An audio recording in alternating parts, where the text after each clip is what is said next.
மிதித்து ஒரு குஞ்சு சாகுமா? அன்று பாடம் படித்தேன், அது பழைய பழமொழி.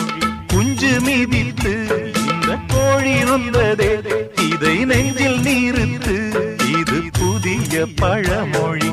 ஆண் பிள்ளையோ சாகும் வரை, பெண் பிள்ளையோ போகும் வரை,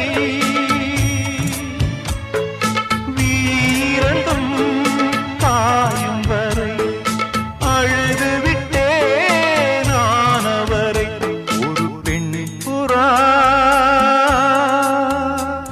கண்ணீரில் தள்ளாட என் உள்ளம் திண்டாட, என்ன வாழ்க்கையோ சுமைதாங்கியே.